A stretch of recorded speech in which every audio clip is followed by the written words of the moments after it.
ይሄን የተከበረ ህዝብ ይቅርታ ለመጠየቅ ወስኛለሁ እና የኢትዮጵያ ህዝብ በእውነት ይቅርታ ጠይቃለሁ እስካሁን ስለዘገየው። በእውነቱ ድሮ ነበር እኮ እንዲህ አይነት ፕሮግራም መጀመር የነበረብኝ ወገን። ስንት ጉድ እኮ አለፈ። ስንት ኖርማል ያልሆነ ነገር ኖርማል እንዲመስላቸው ተደረገ። ኃጢአት የክብር ልብስ ሆኖ ቤታችን በር ዘግተን የምንሰራው ኃጢአት ሳያንስ አደባባይ እየወጣ ኃጢአትን ጌጥ አደረገ ነው። እና በእውነት እኔ የኢትዮጵያን ህዝብ ይቅርታ ጠይቃለሁ። እንደ ሚዲያ ባለሙያ ብዙ አቅም እንዳለውና መስራት እንደሚችል ወጣት ይሄን ፕሮግራም ገና ድሮ መጀመር ነበረብኝ። እግዚአብሔር በሰጠኝ ጸጋ ተጠቅሜ እናንተን በድፍረት ፊት ለፊት ማገልገል ነበረብኝ። እስከዛሬ እንግዲህ ብዙ ነገር እያቃጠለኝ ብዙ ነገር አንጀቴን እያሳረረው ዝም ብዬ ቆይቻለሁ።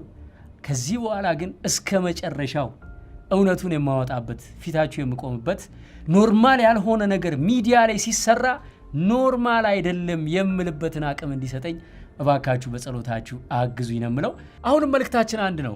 ሁላችንም በድለናል፣ የእግዚአብሔርም ክብር ጎሎናል። ነገር ግን ኃጢአታችንን ስለምናፍርበት ተደብቀን በር ዘግተን ስላቃተን እንበድላለን እንጂ አደባባይ ወጥተን የክብር ልብስ አድርገን ለብሰነው ቪዲዮ ቀርጸን እየለቀቅን ትውልዱን ኖርማል እንዲመስለው አናደርግም። ሌላው ደግሞ እስከ ዛሬ ድረስ እንግዲህ ስለኔ ምንም ነገር ሲወራ ለ5 ዓመት ያክል መልስ ሰጥቼ አላቅም።